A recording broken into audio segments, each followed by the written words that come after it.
రాకేష్ నాన్నగారు రాజకీయాల్లో చేరారు, ఎమ్మెల్యేగా గెలిచారు. ఆయన మంచితనం మాయమైంది. ఆయన మనసు మారాలని ఎన్నో పూజలు చేశాను.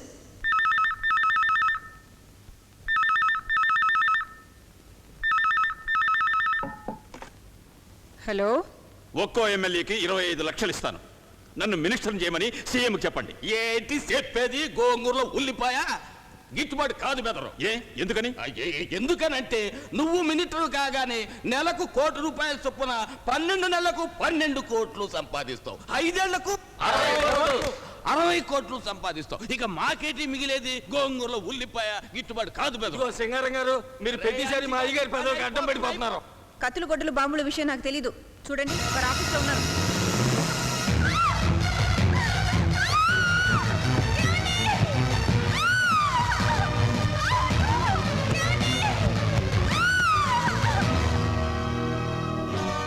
అమ్మగారు పడిపోయారు. ఒక్కసారి అయ్యగారిని పిలవండి.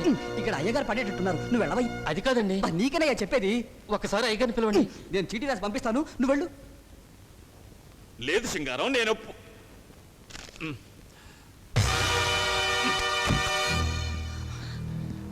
అమ్మా, నీకేం కాలేదుగా? పెద్ద ప్రమాదం లేదు బాబు. రే, నాన్నగారికి చెప్పావా? చెబుతామని వెళ్ళాను. అయ్యగారు ఏదో మీటింగ్లో ఉన్నారండి, నన్ను లోపలికి వెళ్ళలేదండి. బాబు, అక్కడ సీఎం గారు మెట్ల మీద నుంచి కింద పడ్డారు. చాలా సీరియస్గా ఉంది, వెళ్ళండి. నాన్న, మెట్ల మీద నుంచి కింద పడింది సీఎం కాదు, అమ్మ. ఆ విషయం చెప్పడానికి వచ్చాను. You rascal! అమ్మకు బలంగా దెబ్బలు తగిలాయి. ఇక్కడ నాకు తగిలే. ప్లీజ్, మీరు వెంటనే రావాలి. ఎందుకు? తులసని వెళ్ళిపోయాలా? పోయే వాళ్ళు నేనొస్తే ఆగుతాను. నాన్న, నువ్వు మారిపోయావు. రాజకీయ బురదగుంటల్లో పొరలాడే జంతువుల్లో నువ్వు జంతువులా మారిపోయావు. రాకేష్, నీకు అమ్మ కంటే రాజకీయాలే ముఖ్యమయ్యాయి. అవును, అమ్మ కంటే నీకంటే కూడా. సీఎంకి సీరియస్ గా ఉందని అబద్ధం చెప్పావు. ఇక్కడ వాళ్ళని జంతువులు అన్నావు. ఇది హైకమాండ్ కు తెలిస్తే నా రాజకీయ భవిష్యత్తు ఏమవుతుంది? చెప్పు, అందరికీ సారీ చెప్పు. సారీ? నేనెందుకు చెప్పాలి? నా పరువు తీసినందుకు సారీ చెప్పు. పరువు? అమ్మకి దెబ్బ తగిలిందని ఏదో ఆవేశంలో చెప్పాను, అంతే. చెప్తావా లేదా? చెప్పు చెప్పు. సారీ. వినపడలేదు. చెప్పు చెప్పు. సారీ. అందరికీ వినపడలేదు, అందుకే చెప్పు. సారీ. వయస్సు వస్తోంది కదా.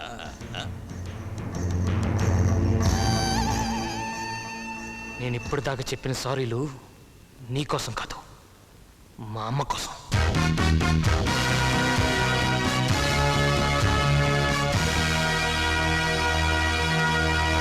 రాకేష్కి వాళ్ళ నాన్నగారికి గొడవలు జరగని రోజు లేదు. రాజకీయాల్లో పడి కుటుంబానికి దూరమైపోతున్న తండ్రిని చూసి రాకేష్ బాధపడని క్షణమూ లేదు. రాకేష్కి నేను తల్లినే కాదు, స్నేహితురాల్ని కూడా. అందుకే వాడి విషయాలన్నీ నాకు చెప్పేవాడు. వాడి ప్రేమ గురించి కూడా చెప్పాడు. ఆ రోజు నాగపంచమి.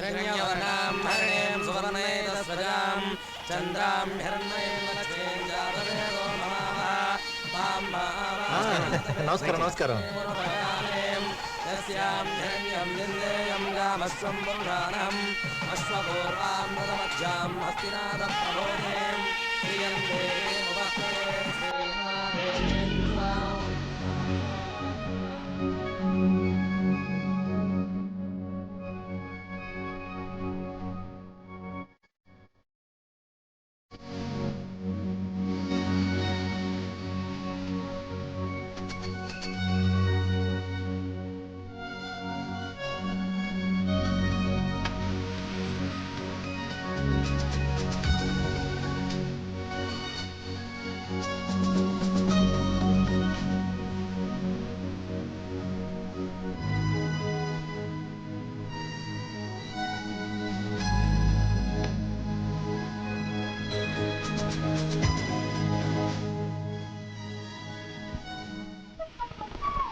అయ్యో, పావు! పావు!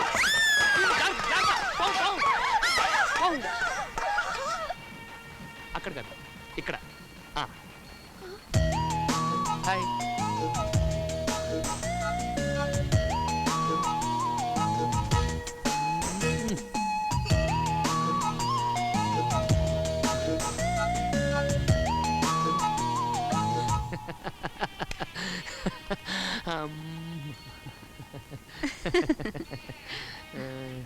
బాగా దర్శనం చేసుకున్నావా? బాగా చేశాను.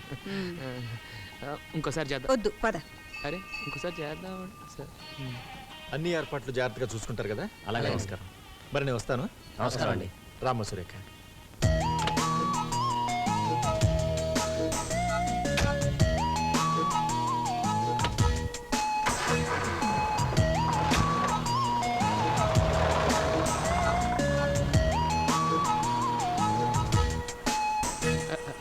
నమస్కారం. నమస్కారం అండి. ఆయన ఎవరు?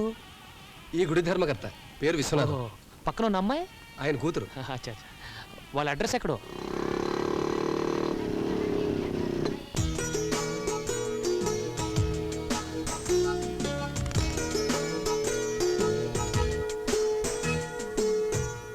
అమ్మా సురేఖ, ఏమిటి నాన్న?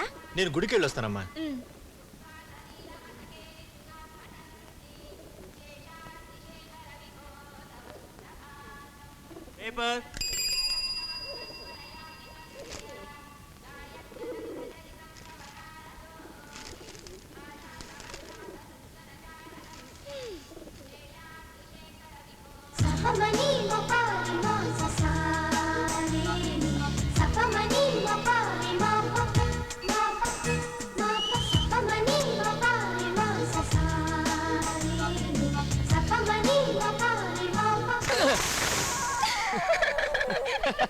జస్ట్ తమాషా.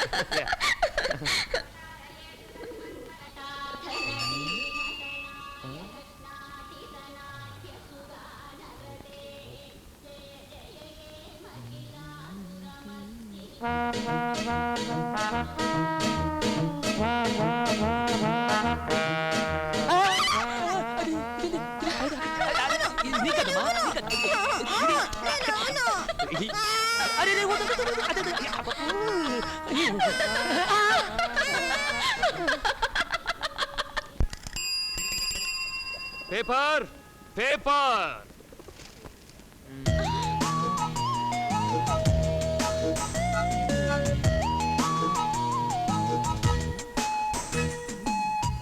అన్నట్టు ఇవాళ అభిషేకానికి లేట్ ఉందిగా, నిదానంగా వెళ్ళొచ్చా? ఆ మాటే మర్చిపోయాను. కాస్త కాఫీ తీసుకురామ్మా. సరే నాన్న.